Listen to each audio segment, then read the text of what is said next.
Why was one man's firewood still dry and neatly stacked, while every other homestead on the ridge was burning wet wood, or slowly freezing without any wood at all? It was the winter of 1883 on the eastern slope of the Bitterroot Range, in what would soon become the state of Montana. The cold that year did not arrive the way cold usually does, gradually, politely, giving men and animals time to prepare. It arrived like a judgment. By mid-November, temperatures had dropped to minus 18 degrees Fahrenheit, minus 28 degrees Celsius, before the first real snowfall had even settled. The wind came next, steady and low, cutting through log walls as though the timber were paper. Cattle froze standing in their enclosures. Water buckets became solid blocks overnight, and firewood, green, poorly covered, improperly split, turned damp and stubborn, refusing to burn cleanly, choking cabins with smoke instead of warming them with flame. Every homesteader along Copper Creek Road faced the same problem. Every homesteader, that is, except one. His cabin sat at the end of the road, slightly lower than the others, tucked against a hillside as if it were trying to disappear into the earth. From a distance, it looked almost primitive, rougher than its neighbors, less imposing. No fancy woodpile visible from the trail. No stacked cords towering against the outer wall. Neighbors had assumed he was underprepared. Some had quietly expected him to come knocking, hat in hand, asking for extra wood before January arrived. He never knocked. And when February came, the cruelest month that year, with 3 consecutive blizzards dropping more than 4 feet of snow on the ridge, his fire burned clean and steady every single night. His logs split dry.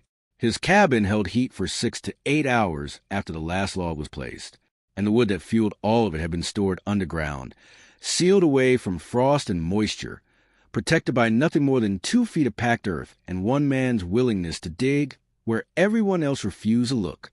What did Elias Crow understand about earth, temperature, and preservation that the rest of Copper Creek Road had not even thought to ask? To understand what Elias Crow built, you first have to understand what the Bitterroot Winters were actually doing to firewood, and why most of the men on that ridge had no idea. The Bitterroot Valley in the early 1880s was one of the last frontiers of serious homesteading in the American Northwest. Settlers had been pushing into the region since the late 1860s, following the valley's carved by the Clark Fork and its tributaries, claiming land under the Homestead Act of 1862 and building as fast as Montana's short construction seasons would allow. By 1883, Copper Creek Road had roughly 14 working homesteads, most of them between 2 and 7 years old. The men who built those cabins were not foolish. They were experienced, practical, and tough, but they had brought their wood storage habits with them from places that were cold, not places that were wet cold. That distinction mattered enormously. Montana winters at elevation are not simply cold. They are cyclically freezing and thawing, a rhythm that is far more destructive to stacked firewood than pure, consistent cold would be. A temperature of minus 15 degrees Fahrenheit, minus 26 degrees Celsius, held steady for weeks, actually preserves wood reasonably well. The moisture inside the fibers freezes and stays frozen. But the Bitterroot Range delivers something crueler. Nights dropping to minus 10 degrees Fahrenheit, minus 23 degrees Celsius, followed by midday thaws climbing to 28 degrees Fahrenheit or 30 degrees Fahrenheit, minus 2 degrees Celsius to minus 1 degree Celsius, followed by a new freeze after sundown. This cycle, repeated a dozen or more times across a single month, forces moisture deeper into the wood grain each time it thaws, then locks it in when it refreezes. Wood stored above ground, even under a decent lean-to roof, was exposed to this punishment relentlessly. Oral accounts recorded by the Ravalli County Historical Society describe settlers arriving at their woodpiles on January mornings to find the outer cords encased in ice, the inner logs damp and heavy, the splits no longer clean. A standard cord of mixed pine and fir, roughly 128 cubic feet, might yield 2/3 of its expected heat value when burned wet. That shortfall, compounded over 3 months of winter, was not merely inconvenient. It was dangerous. More firewood had to be cut to compensate. More time was spent outdoors. More exposure. More risk. Most settlers on the ridge stored there with a conventional way, stacked in open-air ricks against the south-facing cabin wall, sometimes sheltered by a crude shed roof, occasionally covered with animal hides or canvas. It was the method they knew. It was the method their fathers had used, and on most winters it was adequate. The winter of 1883 was not most winters. When the freeze-thaw cycles began in early November and continued without interruption for 11 straight weeks, the above-ground wood piles deteriorated faster than anyone had anticipated. By late January, at least 6 of the 14 homesteads on Copper Creek Road were rationing fuel. 2 families had begun burning fence posts. One family reportedly dismantled an interior partition wall to keep their stove alive through February. Elias Crow's stove burned steady and clean through all of it. Before Elias Crow ever picked up a shovel, before he drew his first rough sketch in the dirt outside his cabin door, there was a winter, not 1883, but 1881, that changed the way he thought about wood. He had arrived in the Bitterroot Valley in the spring of 1879, 2 years after his older brother had staked a claim along Copper Creek. He was 31 years old, broad-shouldered, not given to much talk. He had worked in the mines near Butte for 2 seasons before deciding that a man who owned land was in a fundamentally different position than a man who sold his hours underground.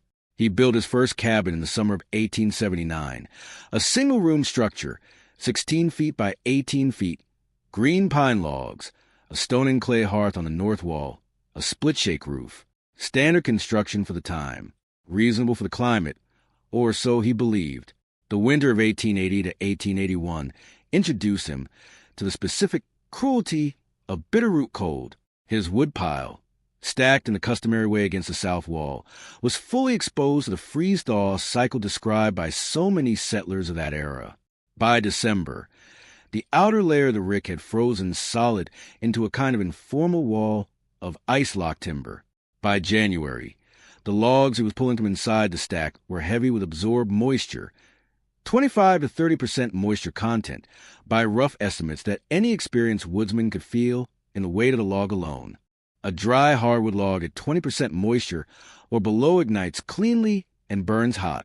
A log above 25% fights the flame, hisses, produces white smoke, and delivers significantly less usable heat. Often 30 to 40% less energy per cord than properly seasoned would burn dry. The practical result was simple and punishing. Elias was burning more wood to get less heat, and working twice as hard to maintain a fire that remained, on its best days, mediocre. He began keeping rough notes in the back of a supply ledger that winter. Not precise scientific measurements. Elias Crow was not a trained engineer, but the kind of practical observations that a careful man makes when survival depends on understanding a pattern. He noted that the logs he pulled from the center of the stack, protected somewhat by the outer layers, burned noticeably better than the ones on the edges. He noted that the ground beneath the stack, where logs touched the frozen earth directly, produced the dampest wood of all. He noted that the earthen floor inside his root cellar, dug only 3 feet into the hillside for food storage, remained unfrozen through even the coldest nights. He pressed his hand against the dirt wall of that cellar in January and felt something that stopped him entirely. It was not warm. It was not even close to warm by human standards. But it was not frozen, either. The soil temperature at 3 feet below the surface, even with minus 15 degrees Fahrenheit, minus 26 degrees Celsius, air outside, held somewhere in a range of 35 degrees Fahrenheit to 40 degrees Fahrenheit, 2 degrees Celsius to 4 degrees Celsius. The earth was acting as a thermal buffer, absorbing cold slowly, releasing heat slowly, maintaining a narrow but consistent band of temperature regardless of what the air above it was doing. Elias pressed his hand against that wall for a long moment. Then he went back inside and stared at his dwindling woodpile, and he began to think. The idea did not come all at once. It rarely does with men like Elias Crow. It came the way a good fire comes, slowly, from a small point of heat, growing steadier as it found more fuel. The cellar already existed. That was the part that his neighbors would later struggle to understand. The part that made the whole thing seem almost too obvious in hindsight, and almost too strange in the moment it was first proposed. Every homesteader on Copper Creek Road had some version of a root cellar. It was a basic requirement of frontier life, not an innovation. You dug into the hillside or excavated beneath the floorboards, lined the walls with stone or packed clay, built a heavy door to keep animals out, and used the space to store potatoes, carrots, turnips, canned goods, salt pork, and the other provisions that needed to stay cold but not frozen through the winter. The thermal principle at work was the same one Elias had felt with his hand against that earthen wall. The ground below the frost line maintained a temperature that oscillated very little, roughly between 32 degrees Fahrenheit and 45 degrees Fahrenheit, 0 degrees Celsius and 7 degrees Celsius, depending on depth, soil composition, and local groundwater conditions. Every settler on the ridge understood this in a practical sense. They used it every day for food. Not one of them had thought to use it for wood. Elias spent the spring and summer of 1882 thinking through the problem with the methodical patience of a man who has been cold enough to take the matter seriously. The core insight was straightforward once he articulated it to himself. The enemy of firewood in a bitterroot winter was not cold. Cold alone, as he had observed, did not ruin wood. The enemy was a transition, the repeated cycling between freeze and thaw that forced moisture into grain and stripped the wood of its burn quality. If he could store the wood in an environment that did not cycle, an environment that held a steady, stable temperature below the frost line, the wood would remain exactly as dry as the day it was split. Below the frost line in that part of Montana, true thermal stability began at roughly 36 to 42 inches of depth. Elias had already excavated the root cellar to approximately 36 inches. He needed to go deeper, and he needed to extend the space significantly to hold a meaningful quantity of wood. A standard winter supply for a single-room cabin required between 3 and 4 cords of split wood. One cord measured 4 feet by 4 feet by 8 feet in stack volume. He was planning to store 2 full cords underground as a strategic reserve, his insurance against exactly the kind of catastrophic wetwood failure he had suffered in 1881. The mathematics of the excavation were significant. 2 cords of split wood, stacked carefully, occupied roughly 256 cubic feet of space. Adding the access passage, the drainage consideration, and the ventilation gap he was already designing, the total underground footprint he was planning came to approximately 14 feet long, 8 feet wide, and 5 feet deep at its lowest point, in raw volume. He was talking about moving somewhere between 400 and 450 cubic feet of Montana clay and rock by hand, using a pick, a long-handled spade, and a wooden sledge to haul material out. His neighbors, when they heard what he was planning, had a number of opinions. Most of them were unfavorable. The digging began in late July of 1882, after the last of the summer haying was done, and before the first hints of autumn cold arrived to harden the ground. Elias Crow started not beneath the cabin floor, as his neighbors had assumed, but from the hillside itself, entering from the exterior slope behind the structure, angling downward at roughly 15 degrees until he reached the depth he needed, then leveling off into the main storage chamber. This approach was deliberate. Digging straight down to the cabin floor would have meant disrupting the existing structure, risking the foundation stones, and creating a vertical access shaft that was impractical for loading and unloading heavy split wood in the dark of a January morning. A sloped entry passage, what old-timers in some parts of the region call a decline entry, borrowed loosely from the same logic used in hillside mine adits, allowed him to walk wood in and out on a slight downward angle using a simple 2-wheel barrow. The physics were in his favor. A loaded barrow going down the ramp required control, not strength. An empty barrow coming back up was light enough to pull by hand. The passage itself was modest, roughly 28 inches wide and 52 inches tall at the entrance, narrowing slightly as it descended. Not comfortable for a tall man, but functional. Elias was 5 feet 10 inches and had learned in the Butte mines that a passage did not need to be pleasant to be useful. It needed to be structurally sound, properly drained, and wide enough for the work being done inside it.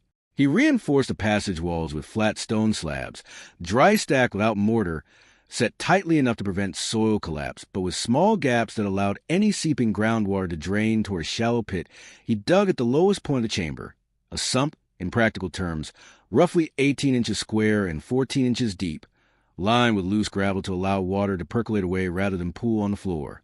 The main chamber took most of August to excavate. The Montana clay was dense and root-laced in the upper layers, easier but wetter deeper down. By the time he reached his target depth of 48 inches below the original ground surface, chosen specifically to sit 6 to 10 inches below the average local frost line, he had moved an estimated 420 cubic feet of material. The spoil, as miners called the excavated earth, was used to berm the exterior walls of the cabin on the north and west sides, adding a natural insulation layer of packed earth against the two faces of the structure most exposed to winter wind. That decision would prove significant later, though Elias did not yet know how significant. The chamber floor he packed hard and flat, then laid a single course of flat sandstone slabs, locally gathered, roughly 2 to 3 inches thick, across the entire surface. The stone served two purposes. It kept the split wood off the bare earth, preventing direct moisture wicking from the ground, and provided a stable, easy-to-clean surface for loading and stacking. Along the walls, he built simple wood stave racks, elevated 4 inches off the stone floor on short cedar blocks, designed to hold stacked splits with air gaps between the rows, critical for allowing whatever residual moisture remained in the wood to continue evaporating slowly in the stable underground air. The door at the passage entrance was the last piece. He built it heavy, 2 layers of split pine planks, the inner layer running horizontal, the outer layer running vertical, pegged together with wooden dowels. The air gap between the 2 layers, approximately 1 inch, acted as a modest thermal break, slowing the transfer of outside cold into the passage. He hung it on hand-forged iron strap hinges and fitted it with a simple wooden latch that could be operated with one hand, even while carrying an armload of wood. Total cost of materials beyond his own labor, roughly $4.60 by the estimate recorded in the supply ledger. Iron hardware, cedar blocks, sandstone gathered from a creek exposure half a mile east. By the 1st of September 1882, the underground with shelter was complete. Elias spent the next 6 weeks splitting and hauling 2 full cords of dry pine and fir, cut the previous spring, and seasoned to the summer, down the passage ramp and into the stacked racks below. The wood went in dry. The chamber temperature, measured by pressing a glass tube thermometer against the back wall, read 41 degrees Fahrenheit, 5 degrees Celsius on the day he sealed the door for the first time. Before we get to what that chamber looked like in February, and what the temperature readings meant for the families along Copper Creek Road, make sure to hit like, subscribe, and drop a comment below telling us where you're watching from. Every week we go deeper into the forgotten engineering of the American frontier, and you will not want to miss what comes next. Word travels fast in a community of 14 homesteads spread along 4 miles of road. By mid-August, most of Copper Creek Road knew that Elias Crow was digging a large hole behind his cabin. By the end of August, the more charitable interpretation that he was expanding his root cellar had given way to a more colorful set of theories.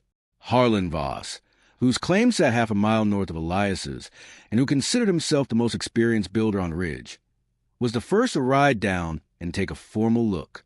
He was 52 years old, had been homesteading in Montana since 1871, and had built 7 structures from raw timber in his adult life. He walked the length of the access passage, ducked into the chamber, stood upright, barely, and came back out with the expression of a man who has just confirmed a suspicion. "You're putting firewood underground," he said. It was not a question. "That's right," said Elias. Voss was quiet for a moment. "Then, wood rots underground. Everyone knows that." It was a reasonable objection, and Elias had anticipated it. He explained the distinction between wood in contact with wet soil, which does indeed rot, through fungal decay driven by consistent moisture and moderate temperature, and was stored in a chambered, drained, ventilated space below the frost line, where the humidity was stable, the temperature was constant, and there was no freeze-thaw cycling to force moisture into the grain. The wood was not buried. It was sheltered. The difference was the same as the difference between a potato left in a mud puddle and a potato stored in a properly drained root cellar. One rots. The other keeps for months. Voss listened. Then he shook his head. Too much work for something that probably won't matter. Others were less measured. Raymond Pettit, a younger homesteader who had arrived in the valley in 1880 and whose opinion of himself exceeded his experience by a considerable margin, told 2 different neighbors that Elias had gone soft in the head from too much time alone. A third neighbor, whose name local oral accounts do not record with any consistency, referred to only as the Swede from the North Claim, reportedly laughed outright when the project was described to him and said that any man who spent August digging holes instead of putting up hay deserved whatever winter gave him. The technical criticisms were more substantive and worth examining honestly. Several neighbors raised a concern about ventilation. a sealed underground space, they argued, would develop stagnant, humid air over the course of the winter, and that humidity would condense on the cold-wood surfaces and accomplish exactly the damage that above-ground moisture did to the outdoor rick. It was a real concern and not an unintelligent one. Condensation in enclosed underground spaces is a genuine phenomenon, driven by warm, moist air meeting a cold surface, the same principle that fogs a mirror in a warm bathroom. Elias's answer was structural. He had incorporated 2 ventilation points into the chamber design, a small intake opening near the floor of the passage entrance, covered with a fitted stone cap that could be adjusted to control airflow, and a narrow exhaust channel near the top of the back wall, rising at an angle to exit the hillside some 8 feet upslope. The system was passive, no moving parts, no mechanical assistance, and it worked on simple convective logic. Cooler, denser air entered low, and the slightly warmer air that had absorbed any residual moisture from the wood rose and escaped through the upper vent. The air exchange rate was slow by design, just enough to prevent stagnation without introducing enough outside air to destabilize the chamber temperature. It was the same basic principle used in traditional Norwegian timber storehouses and in the food cellars described by indigenous communities across the northern plains, though Elias, characteristically, did not invoke either comparison. He had arrived at the design by observation and reasoning, not by reference. His neighbors were not persuaded. Most of them returned to their own preparations, stacking wood against their cabin walls in a familiar way, trusting the methods that had worked well enough before. The Swede from the north claimed stacked an impressive 6 cords against his exterior wall, covered with a long pine slab lean-to, and was reported to have said that a man who relied on the ground to keep his wood dry was a man who did not understand wood. The ground, of course, understood exactly what it was doing. It had been doing it for a very long time. November 1882 arrived cold and stayed cold, and it did not behave itself.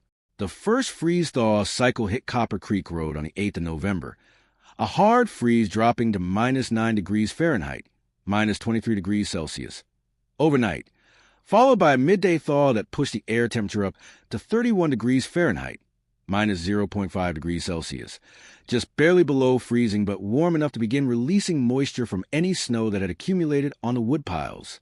By the evening of the 9th, temperatures had plunged again, locking that released moisture back into the outer layers of every above-ground cord on the ridge. The cycle repeated night freeze, partial day thaw, refreeze, with only brief interruptions between November and late January.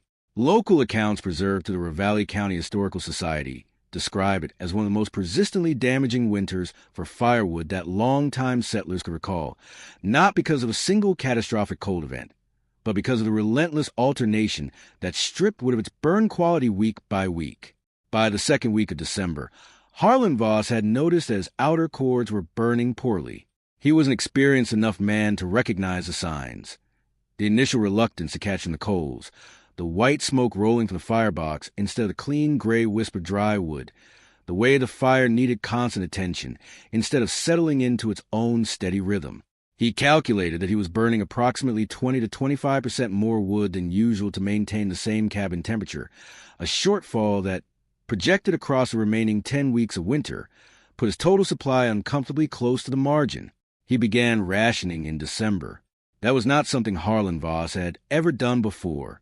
Elias Crow, that same week, walked down his ramp, opened his underground chamber, and pulled a double armload of split pine. The wood was exactly as he had stacked it in September. Dry to the touch, light in the hand, the grain clean and tight with no surface frost, no rime, no absorbed moisture. He pressed his palm against the split face the way a baker presses bread dough, the instinctive test any experienced woodsman uses to estimate moisture content. It gave nothing back. It was as dry as the day it was cut. The chamber temperature that December morning read 38 degrees Fahrenheit, 3.3 degrees Celsius on his glass thermometer. Outside, it was -14 degrees Fahrenheit, -25.5 degrees Celsius. The differential was 52 degrees Fahrenheit, and the wood inside had experienced none of the cycling that had been destroying every above-ground rick on the ridge for the past 6 weeks. When he brought those splits to the firebox and lit them, they caught cleanly within 3 minutes and burned hot and even, with a steady orange-gold flame and minimal smoke. A cord of properly dried pine burned this way delivers an estimated 15 to 17 million BTUs of usable heat. The same cord, burned at 28 to 30% moisture content, which is what most of his neighbors were burning by January, delivers closer to 10 to 12 million BTUs. The difference per core was roughly 5 million BTUs. Enough heat, in practical frontier terms, to keep a single-room cabin at 65 degrees Fahrenheit, 18 degrees Celsius for an additional 3 to 4 days. Across 2 full cords of reserve, Elias was effectively getting a heat output of nearly 3 cords from 2 without cutting a single additional log. The blizzard that arrived in late January settled the question for anyone still inclined to doubt. 3 storms in 8 days deposited 4 feet and 2 inches of snow on the ridge, collapsed a lean-to roof over the Swedes' woodpile, buried 2 other above-ground ricks completely under drift that took 3 days to excavate, and pushed Harlan Voss's already stressed supply to its limit. He burned fence rails for 4 days in February, while waiting for a break in the weather that would allow him to ride to the nearest trading post. Elias Crow's underground chamber was untouched by all of it. The access ramp filled with snow at the entrance, which he cleared with 20 minutes of shoveling. The door opened. The wood was there, dry and stacked and patient, exactly where he had left it. He pulled what he needed, sealed the door, and went back inside to a fire that, by every practical measure, was the cleanest burning, most heat-efficient fire on Copper Creek Road that winter. His cabin interior temperature, on the coldest recorded night of that February, measured by the same glass thermometer, hung on the interior wall 4 feet from the hearth, held at 61 degrees Fahrenheit, 16 degrees Celsius, at 4 o'clock in the morning, 6 hours after the last log had been added. The cabin had no particular thermal mass advantage over its neighbors. The hearth was a standard stone construction, competent but not exceptional. The logs were the same species, the same average diameter. The single variable was the quality of the fuel, and the quality of the fuel came entirely from the underground shelter that everyone on the ridge had spent 3 months laughing about. Harlan Voss rode down to Elias's claim in the first week of March, after the worst of the winter had broken. He stood at the entrance to the underground passage for a long moment without speaking.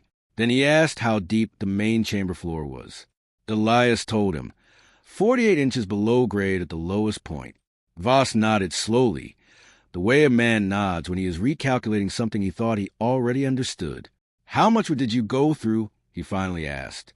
"About 1.25 cords," said Elias, "for the whole winter." Voss had burned through 5.5 cords, and had still needed the fence rails. By the spring of 1883, 3 of the 14 homesteads on Copper Creek Road had begun excavating their own underground with chambers. By the fall of that same year, 5 more were under construction. Harlan Voss's version, built with the meticulous care of a man determined not to be wrong twice, extended 14 feet into the hillside behind his barn, incorporated the same passive ventilation logic Elias had used, and added a second drainage sump near the entry passage that Voss had designed himself after a wet spring showed him where groundwater moved across this particular slope. He stacked 4 cords inside it before the first November freeze. He burned 2 cords and a fraction that winter. He did not ration once. Raymond Pettit, the young homesteader who had suggested that Elias had gone soft in the head, built his own underground chamber in the summer of 1884. Local oral accounts note, with a dry humor characteristic of frontier communities, that he did not mention having laughed at the idea 2 years earlier. He simply dug the hole, built the racks, and stacked the wood. The results were the same. They were always the same, because the physics did not change based on who was doing the digging. Within 4 years of Elias Crow's first excavation, underground with storage had become common enough on the eastern Bitterroot Slope that a correspondent writing for the Montana Post in 1887 described it as a standard feature of well-managed homesteads in the mountain valleys, without attribution, without acknowledgement where the idea had originated, in the way that practical solutions are absorbed into common practice, and quickly lose the name of the person who first worked them out. Elias Crow sold his claim in 1891 and moved north toward the Flathead Valley, where his brother had taken up new land. He left behind the cabin, the hearth, the earthen berms he had piled against the north and west walls, and the underground with chamber, still structurally sound after 9 winters of use. The new owner, by all available accounts, use it without modification for at least a decade. It is not known what happened to it after that. The hillside has long since reclaimed whatever remained. What does not disappear as easily is the principle itself. The thermal behavior of the Earth below the frost line is not a secret. It is not a lost technology. It is physics, old, patient, consistent physics that does not require electricity or machinery or manufactured insulation. The ground absorbs heat slowly and releases it slowly, below 36 to 48 inches of depth, depending on latitude and soil composition. The temperature of the Earth holds within a narrow band year-round, cold enough to preserve, stable enough to prevent the cycling that destroys. Indigenous communities across the northern plains, the subarctic, had understood this for centuries, using earth-sheltered caches and semi-subterranean storage structures long before European settlers arrived with their above-ground woodpiles and their confidence in familiar methods. The Norse settlers of Iceland and Greenland had used turf-covered storehouses on the same principle for 1,000 years before the Bitterroot was settled. The principle shows up in traditional Japanese root storage, in the earthen food caches of the Dena'ina people of Alaska, in the stone-lined souterrains of Iron Age Scotland. What Elias Crow did was not an invention. It was a rediscovery, the kind of practical reconvergence that happens when a man is cold enough and honest enough to look at the ground beneath his feet and ask what it already knows. Modern homesteaders and off-grid builders who have begun experimenting with earth shelter with storage in recent years are finding what Elias found. Wood stored below the frost line at stable humidity and temperature retains its moisture content within 2 to 5 percentage points of its original split condition across a full winter. It does not require power. It does not require manufactured vapor barriers or climate-controlled sheds. It requires a shovel, some flat stone, a door that seals decently, and the willingness to dig. The willingness to dig is where most people stop. Elias Crow did not stop there. He dug down to where the earth was already doing the work. Steady, silent, indifferent to blizzards and freeze-thaw cycles and the opinions of neighbors. He stacked his wood inside that steadiness. And when the worst winter in a decade came rolling down off the Bitterroot Range with everything it had, his fire burned clean, and his wood stayed dry, and the only question anyone on Copper Creek Road was asking by March was the one Harlan Voss had asked, standing at the entrance to the passage with his hat in his hands. How deep did you go? The answer, as it turns out, was not very deep at all, just deep enough. If this story of forgotten frontier engineering made you think differently about what the ground beneath your feet already knows, hit like, subscribe, and leave a comment below. Tell us where you're watching from, and tell us what technique from the old frontier you want us to uncover next. There are dozens more stories like this one, solutions that worked, were forgotten, and are waiting to be dug up again. We'll see you in the next one. Educational disclaimer. This video features frontier-inspired narratives created for educational and storytelling purposes. The characters, personal stories, names, and specific situations portrayed are fictional reconstructions. However, many of the building methods, survival concepts, and practical ideas discussed are inspired by real historical techniques, traditional practices, and basic physical principles used in past frontier environments. Any modern use of these ideas should be carefully evaluated according to current safety standards, building codes, regulations, and professional guidance. This content is intended for educational and historical interest only and should not be considered professional, technical, or legal advice.